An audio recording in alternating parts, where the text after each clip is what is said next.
Sir ক্লাসে video lecture কি sir পরে গুগল ক্লাসরুমে আপলোড দেওয়া হবে? না না স্যার আপলোড দিলে ভালো হতো স্যার। না, আপলোড আমি দেই না, ঠিক আছে?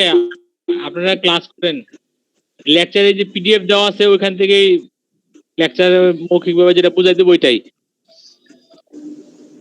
পরে আর ডাউনলোড করা হয় না। আপনি যদি কপি করতে পারেন, কোনো সিস্টেমে যদি কপি করা যায় এই করেন, নিজের পিসি থেকে কপি করেন, পরে ওটা আপলোড করেন, আপনারা করেন, আমি করব না। আচ্ছা, আমরা মিড যাই হয়েছে, মিড থেকে এখন ফাইনালে আমাদের কমপ্লেক্স থেকে কিছু করতে হবে, এবং হচ্ছে ফুরিয়ার সিরিজ এই দুইটা চ্যাপ্টার থেকে আমাদের কোশ্চেন থাকবে। আচ্ছা, এখন কমপ্লেক্স থেকে আমরা যেটা করব সেটা হচ্ছে চ্যাপ্টার 5 এবং চ্যাপ্টার 7।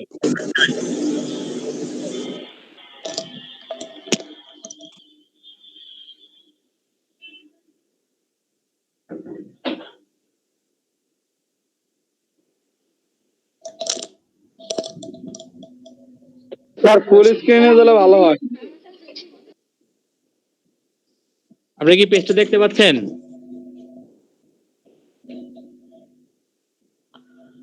চ্যাপ্টার 5 এবং চ্যাপ্টার 7 এই দুটো চ্যাপ্টার করাবো আমরা।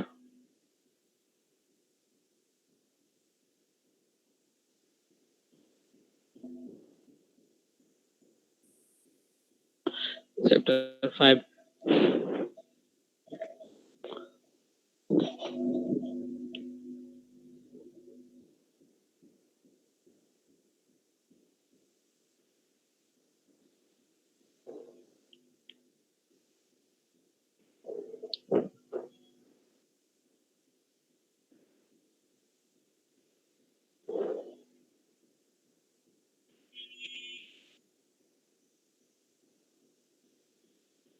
আচ্ছা, চ্যাপ্টার 5 এ দেখেন এখানে কি আছে, Cauchy's integral formulas and related theorems. ঠিক আছে, কশিস ইন্টিগ্রাল ফর্মুলাটা আমরা দেখি, যেখানে দেওয়া আছে let f of z be analytic inside and on a simple closed curve C. আচ্ছা, এখানে হচ্ছে যে let f of Z,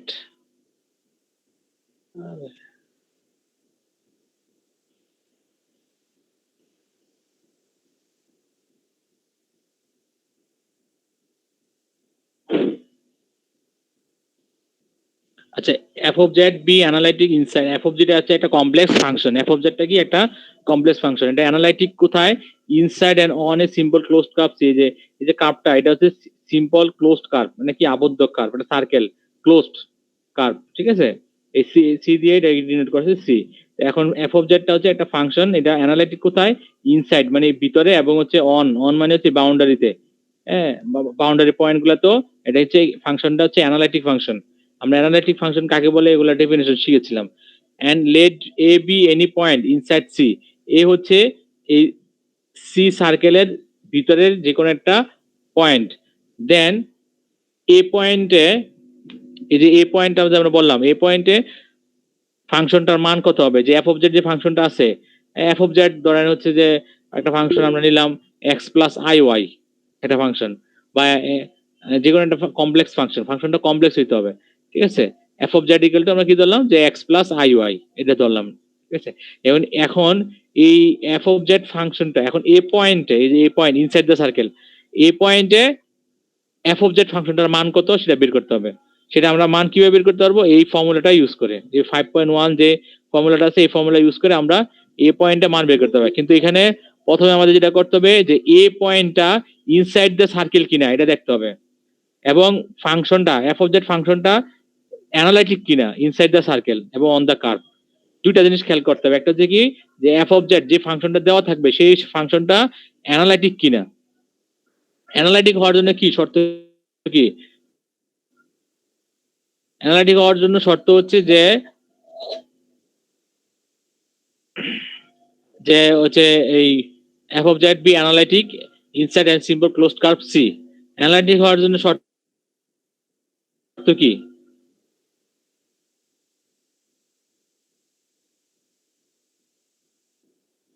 derivative, এটা হচ্ছে ছিল কি ডেরিভেটিভ এক্সিস্ট করতে হবে। ডেরিভেটিভ নিয়ে আমরা যে পয়েন্ট আমরা ভ্যালু বের করব এফ অফ জেড ফাংশনের, সেটা ইনসাইড দ্য সার্কেল কিনা, এই দুইটা জিনিস আগে দেখে নিতে হবে। যদি হয় তাহলে এই পয়েন্টে এফ অফ জেড ফাংশনের মানটা কি হবে, এই যে 1/2 pi i integration of f of z divide by z minus এ।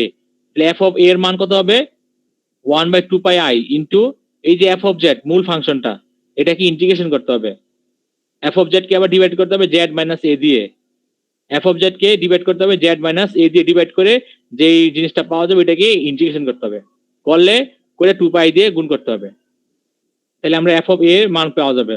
অথবা আমরা এফ অফ এর মানটা এইভাবে বের করতে পারি যে integration of f of z divide by z minus a dz equal কি হবে 2 pi i into f of এ।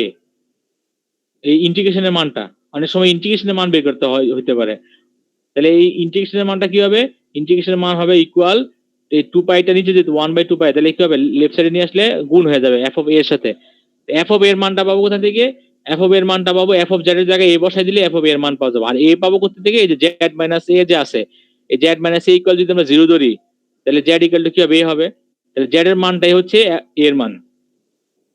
আচ্ছা, এখন এটা তো একটা বললাম ফর্মুলা বললাম, দ্বিতীয় ফর্মুলাটা কি, দ্বিতীয় ফর্মুলা হচ্ছে nth derivative, n derivative of f of z at z equal to a।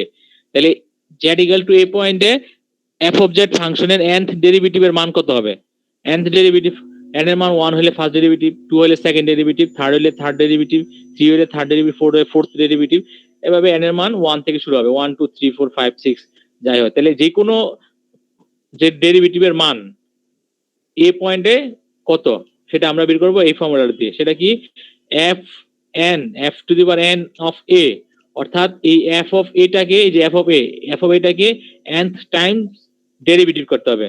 যদি n এর মান 1 হয় তাহলে একবার করতে হবে, n এর মান 2 হলে দুইবার করতে হবে, n এর মান 3 হলে তিনবার ডেরিভেটিভ করতে হবে, ইকুয়াল কি n factorial divide by 2 pi i, n factorial অর্থাৎ n এর মান যদি 2 হয় তাহলে 2 ফ্যাক্টোরিয়াল, 3 হলে 3 factorial divide by 2 pi i, তাহলে 2 পাই ঠিক আছে, বাট উপরে n factorial integration of f of z, এটাও ঠিক আছে, divide by z minus a to the power n plus 1। আগে যে এখানে উপরেটা দেখিস z minus a to the power 1, power ছিল 1, আর এখানে হচ্ছে পাওয়ার হচ্ছে মোর দেন 1, n এর মান যদি 0 হয় তাহলে হবে 1, আর n এর মান 1 হলে, n এর মান 0 হলে হয়ে যাবে, এটা হয়ে যাবে, n এর মান 0 হলে এই ফর্মুলাটা চলে আসবে, আর n এর মান যদি 1 হয় তাহলে হবে স্কয়ার, তাহলে স্কয়ার হলে আমরা এটাকে লিখতে পারবো 1 প্লাস 1, যদি কিউব হয় ওটাকে লিখতে পারবো 2 প্লাস 1, 3 হইলে 4 হলে লিখতে পারবো 3 প্লাস 1, তাহলে n এর মান হবে 3।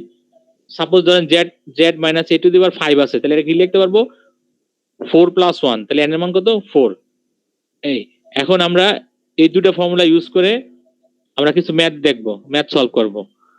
আচ্ছা, তাহলে আমি কি বলছিলাম, প্রথমে দেখতে হবে এফ অফ জেড ফাংশনটা অ্যানালাইটিক কিনা ইনসাইড এবং on a simple closed curve, এবং হচ্ছে এ পয়েন্টটা ইনসাইড দ্য সার্কেল কিনা, যে এ পয়েন্টটা, এই দুটো জিনিস আগে টেস্ট করতে হবে। যদি হয় তাহলে আমরা এই দুটো ফর্মুলা ইউজ করে আমরা এ পয়েন্টে মান বের করতে পারবো, অথবা nth ডেরিভেটিভ বের করতে পারবো সেকেন্ড ফর্মুলা ইউজ করে। আচ্ছা, এখন আমরা সরাসরি ম্যাথে চলে যাচ্ছি, সলভ প্রবলেম 5.5। প্রথমে হচ্ছে প্রুফ দেখাইছে 5.5 এ তে কি আছে, সাইন ইন্টিগ্রেশন অফ, এটা মান বের করতে হবে, ইভালুয়েট করতে হবে, এটা মান বের করতে হবে, sine pi z square plus cos pi z square divide by z minus 1 z minus 2 dz, এটার মান বের করতে হবে। অর্থাৎ এই যে ফর্মুলাটা আমরা দেখে আসলাম,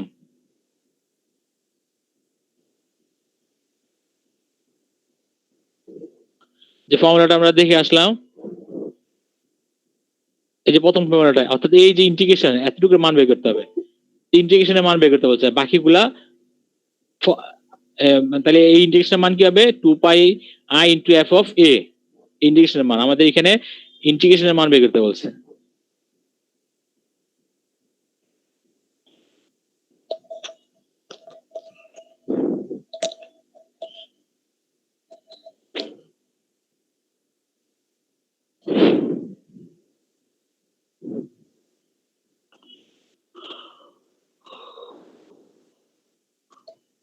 The integration of sin pi z square plus cos pi z square divided by z minus 1 z minus 2 dz, এটা মান বের করতে বলছে।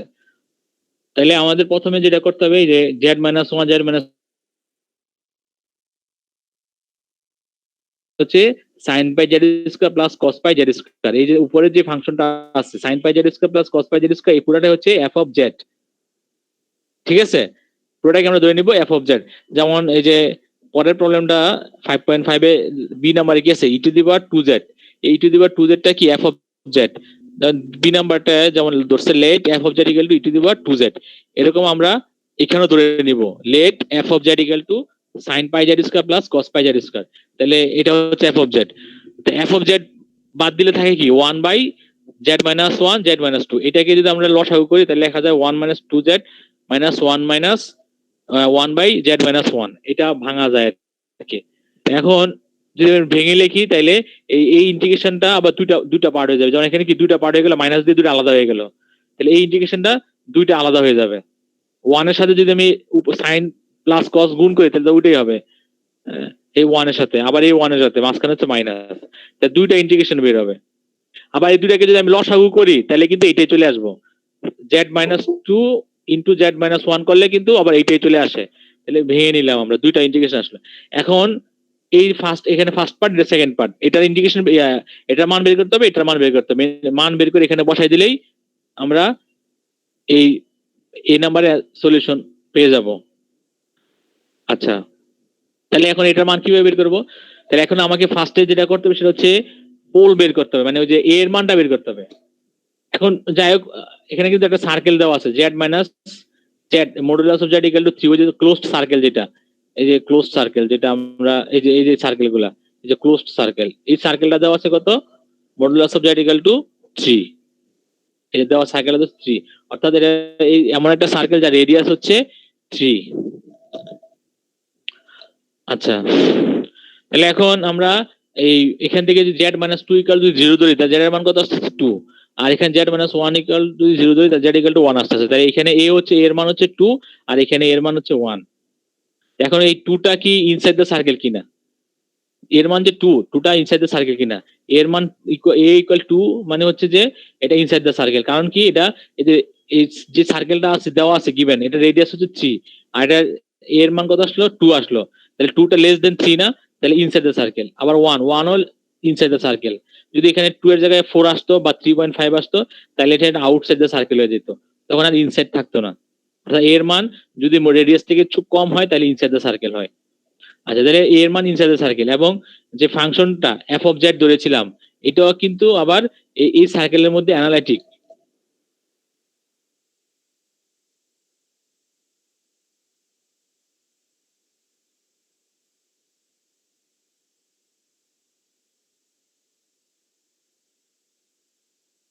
হ্যাঁ, ইকুয়াল ওই যে 2 পাই i কি ছিল, 2 pi i f of a কি ছিল, 2 pi i f of a, ওই যে 1 বাই 2 পাই i ছিল না, ওটা আবার লেফট সাইডে এসে বললাম না যে 2 পাই i টা f অফ a এর সাথে গুণ হয়ে যাবে, মাল্টিপ্লাই হয়ে যাবে, তাহলে 2 pi i into f of a। এখন f অফ a এর মানটা কোথা থেকে পাবো, ওই যে আমরা f of z equal to কি ধরছি, sin pi z square plus cos pi z square কে আমরা f অফ z ধরেছিলাম না, এখানে z এর জায়গায় a বসাই দিলে হয়ে যাবে। তো a এর মান কত 2, 2 বসাইলে পাই 2 স্কয়ার, তার মানে 4 পাই, পাই 2 স্কয়ার 4 পাই, তাহলে হবে কি sin 4 পাই প্লাস cos 4 পাই। এখন sin 4 পাই এর মান হচ্ছে 1 আর cos 4 পাই এর মান হচ্ছে 0, তাহলে 1 প্লাস 0 মানে 1, তাহলে 2 পাই i দিয়ে যদি 1 কে গুণ করি তাহলে 2 পাই i হবে। তাহলে ফার্স্ট পার্টটার মান আসলো কত 2 পাই i। এবার সেকেন্ড পার্টটা একই ভাবে equal 2 pi i into f of a, f of a এর মান কত এই ক্ষেত্রে 1, তাহলে f অফ 1 এর মানটা আমরা এই যার জায়গায় বসাই 1 স্কয়ার, এখানে 1 স্কয়ার, তাহলে কি হবে 1 স্কয়ার 1 স্কয়ার, তাহলে sin পাই cos পাই। এখন sin পাই এর মান মাইনাস 1, 0 1 1, হ্যাঁ 0 1 না, sin পাই এর মান হচ্ছে 0 আর cos পাই এর মান হচ্ছে -1, তাহলে cos পাই এর মান -1 যদি হয় তাহলে 2 পাই i -1 এর সাথে গুণ হলে -2 পাই i। এখন এই যে দুইটা মান আমরা আলাদা আলাদা বের করলাম, এক নম্বর ফর্মুলা ইউজ করি। এখন এই মান দুইটা কোথায় বসাতে হবে, যে এখানে বসাতে হবে।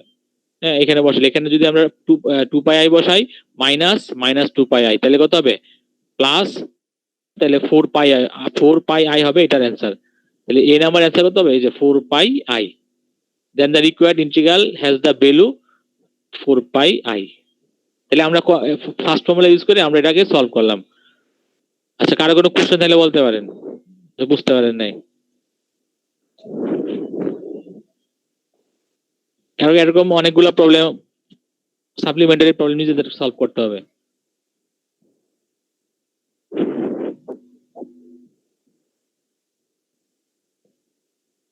হ্যালো, আপনার কথা শুনতেছেন?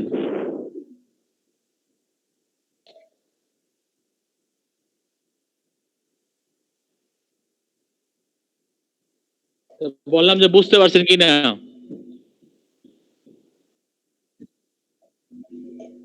ঠিক আছে। আবার বি নাম্বারটা দেখেন, ই টু দি পাওয়ার 2z হচ্ছে এফ অফ জেড, ঠিক আছে। আর নিচে কি আছে, Z plus 1 to the power 4। তাহলে এই যে পাওয়ার কি আছে, মোর দেন 1, মোর দেন 1 থাকলে আমরা সেকেন্ড ফর্মুলাটা ইউজ করি। তাহলে 4 কে আমরা কি লিখতে পারি, 3 প্লাস 1। তাহলে n এর মান কত এখানে,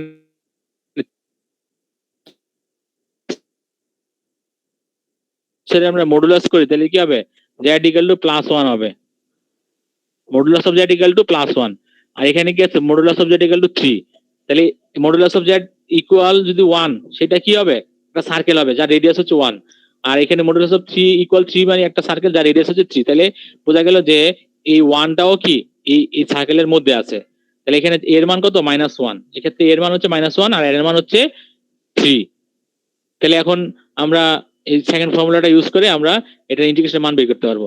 সেকেন্ড ফর্মুলাটা কি ছিল, যেখানে লেখা আছে f to the power n of a equal n factorial divide 2 pi i integration f of z divide by z minus a to the power n plus 1 dz। তাহলে এখন এখানে আমরা n এর মান কত বসাবো, যেহেতু 4 আছে তাহলে 3 প্লাস 1, n এর মান হচ্ছে 3। তাহলে এখানে 3 বসাবো, তবে 3 বার ডেরিভেটিভ করতে হবে। কাকে, f of a K. f of a মানে কি, এর মান কত, -1। f অফ a হচ্ছে f অফ z, এই f of z K 3 bar derivative করে z এর জায়গায় -1 বসাতে হবে। তাহলে f অফ z এর 3 বার ডেরিভেটিভ কি হচ্ছে, 8 e to the power 2z। তাহলে এখন z এর জায়গায় যদি -1 বসাই, তাহলে মান কত আসতেছে, 8 e to the power -2, 8 e to the power -2, এটা আসতেছে 1 এর জন্য 3 বার ডেরিভেটিভ। তাহলে এইটার মান আমরা পেয়ে গেলাম 8 e টু দি পাওয়ার -2। এখন n ফ্যাক্টোরিয়াল মানে কি, 3 ফ্যাক্টোরিয়াল লিখলাম। f অফ z হচ্ছে কি ধরেছি, e to the power 2z। আর z মাইনাস এর মান কত, -1, তাহলে এখানে +1 হয়ে যাবে। আর n এর মান 4, তাহলে 4 হয়ে গেল। তাহলে এখন এই অংশটুকুর মান, ইন্টিগ্রেশনের মান, এটা তো বের করতে বলছে, integration e to the power 2z divide by z plus 1 to the power 4 dz, এটা মান বের করতে বলছে। তাহলে এটাকে যদি আমরা লেফট সাইডে রাখি, তাহলে রাইট সাইডে কি হবে, 8 e টু দি পাওয়ার -2 এর সাথে 2 পাই i গুণ হবে, ডিভাইডেড বাই হবে 3 ফ্যাক্টোরিয়াল অর্থাৎ 6। তাহলে এটা কাটাকাটি করলে আসতেছে 8 pi i e to the power -2 divided by 3, এই সেকেন্ড ফর্মুলাটা ইউজ করে। তাহলে এটা হচ্ছে সেকেন্ড ফর্মুলাটা ইউজ করে বি নাম্বারটা সলভ করা যাবে। তাহলে 5.45 এটাতে করে দেওয়া আছে। এরপরে আপনারা করবেন হচ্ছে চ্যাপ্টার 7 করতেছি না আমরা, আরো থিওরেম আছে, এগুলো আমরা শিখবো না, আমরা জাস্ট এই দুইটা ফর্মুলা দিয়ে ম্যাথ করলাম এখানে।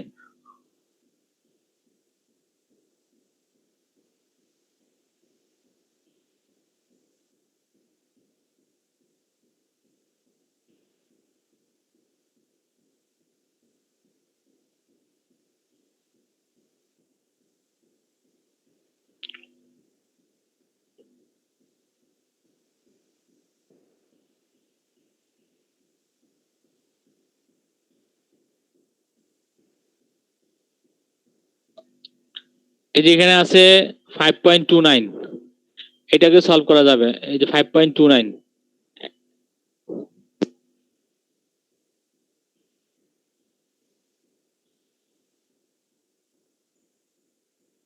আচ্ছা সাপ্লিমেন্টারি প্রবলেম দেখেন, সাপ্লিমেন্টারি প্রবলেম এই 30 নাম্বারটা 30 নাম্বার করা যাবে। 30 নাম্বার কোন সূত্র দিয়ে করতে হবে, প্রথম ফর্মুলা z-2 আছে যেহেতু, তাহলে এটা পাওয়ার নাই, পাওয়ার 1, এটা ফার্স্ট ফর্মুলা দিয়ে করতে হবে। এখানে সার্কেল একটা হচ্ছে 3, একটা হচ্ছে 1। আচ্ছা এবারে 31, 32, 33, 34, তারপরে 38, 39, এই এই এই কয়টা প্রবলেম। এখানে যেমন 39টা এই যে স্কয়ার আছে, তার মানে সেকেন্ড ফর্মুলা দিয়ে করতে হবে। 38 এটা ফার্স্ট ফর্মুলা দিয়ে করতে হবে, এটা সেকেন্ড ফর্মুলা দিয়ে, বি নাম্বারটা। তারপরে 36 প্রুফ করতে বলছে, 36 হচ্ছে বি নাম্বার ফর্মুলা দিয়ে। 35টাও বি নাম্বার ফর্মুলা দিয়ে করতে হবে। এখন এই যে এটা 34 জেড স্কয়ার প্লাস 1, এই জেড স্কোয়ার প্লাস ওয়ানটাকে আমরা যদি ভেঙে লিখি, এটা এই 34টা ইম্পর্টেন্ট আছে। জেড স্কোয়ার প্লাস ওয়ানটাকে আমরা ভেঙে লিখলে কিভাবে লিখতে পারি? জেড স্কোয়ার প্লাস ওয়ানকে আমরা লিখতে পারি z square minus i square. তাহলে a square minus b square সূত্র যদি হয় তাহলে ভাঙলে কি হবে? A minus b into a plus b into a minus b, তাহলে z plus i into z minus i. এইটা জেড স্কোয়ার প্লাস ওয়ানকে আমরা যদি ভাঙি কি লিখতে পারবো? Z plus i into z minus i, তাহলে e to the power z t divide by z plus i into z minus I. এরপরে কিভাবে করবো? ওই যে বি নাম্বারটার মতো করবো। বি নাম্বার কি ছিল? Z minus one into z minus two, এটা ছিল না? তারপর ওটাকে আমরা লসাগু করে আলাদা করলাম, করে দুইটা ফাংশন, দুইটা ইয়া বেরিয়েছে, ইন্টিগ্রেশন বেরিয়েছে। একটা ইন্টিগ্রেশন থেকে দুইটা ইন্টিগ্রেশন বেরিয়েছে না? ওইভাবে করতে হবে, মানে পার্শিয়াল ডেরিভেটিভ, কি বলে, পার্শিয়াল ফাংশনের মতো করে করতে হবে। বোঝা গেছে? বুঝাইতে পারছি 34 নাম্বারটা? তারপরে এই নাম্বার ফর্মুলা দিয়ে করতে হবে 34। একইভাবে 33 একইভাবে জেড স্কয়ার মাইনাস ওয়ান আছে তো, তাহলে মাইনাস ওয়ানটাকে আমরা লিখতে পারবো, এখানে মাইনাস দিয়ে দিছে, Z square minus one square যদি হয় তাহলে এটা হবে Z plus one Z minus one, এটা একই, এটা জেড মাইনাস ওয়ান এ স্কয়ার মাইনাস বি স্কয়ার সূত্র অ্যাপ্লাই করতে হবে। তাহলে জেড মাইনাস ওয়ান একটা, জেড প্লাস ওয়ান একটা, এটাও এই নাম্বার সূত্র দিয়ে করতে হবে। এটাও এই নাম্বার, এই 30 31 32 33 34 এগুলো সবই এই নাম্বার ফর্মুলা দিয়ে। 35 36 আর 38 39 এগুলো হচ্ছে বি নাম্বার ফর্মুলা ইউজ করে করতে হবে। ঠিক আছে? তাইলে এগুলো সলভ করবেন। যদি প্রবলেম হয় নেক্সট ক্লাসে আমাকে দেখাবেন যে প্রবলেম হয়েছে। ঠিক আছে? তাহলে আমরা চ্যাপ্টার 5 এই মাত্র দুইটা ফর্মুলা ইউজ করে প্রবলেমগুলো আমরা সলভ করলাম। অ্যানসার সহ দেওয়া আছে। আচ্ছা 36 লাগবে না, এটা করা স্কিপ করলাম আর কি। এটা করাই অনেক সময় করাই না। আচ্ছা চ্যাপ্টার কি বললাম কত করব? 7। আচ্ছা আমরা আজকে একটা এই যে আমাদের তো 10:40 ক্লাসটা শেষ হয়ে যাবে। আমরা 10:40 থেকে আবার একটা মেকআপ ক্লাস করব 11:10 পর্যন্ত। এটা আমাদের তো দুইটা ক্লাস মিস হয়েছে পরপর, গত মিডের পর থেকে দুইটা কি বলে থার্সডেতে ক্লাস মিস হয়েছে লাস্ট। তাহলে আমরা এখন আরেকটা মেকআপ ক্লাস করব, 5 মিনিট পরে ক্লাসটা শুরু করব। এখন আপনারা সাথেই থাকেন, একটু ব্রেক নেন, ব্রেক নিচ্ছি 5 মিনিট। আমরা 10:40 ক্লাসটা শুরু করব, চ্যাপ্টার 7 করব। বুঝতে পারছেন আমার কথা? একজন রেসপন্স করেন। জি কথা বলেন। স্যার। আচ্ছা ঠিক আছে, চ্যাপ্টার 7 থেকে আমরা ওই 10:40 শুরু করব। আপনাদের কি 11টা থেকে ক্লাস আছে আজকে? আজকে ক্লাস নেই 11। আচ্ছা ঠিক আছে, তাহলে আমি এই 11:10 পর্যন্ত ক্লাসটা নিব আর কি, এর পরের ক্লাসটা 40 মিনিট। ওকে, তাহলে আমি আর 5 মিনিট ব্রেক নিচ্ছি, একটু কাজ আছে, কাজগুলো কমপ্লিট করতে, সিআরপি তে কিছু কাজ করা লাগে। ওকে, আমি আছি, এখানে আছি।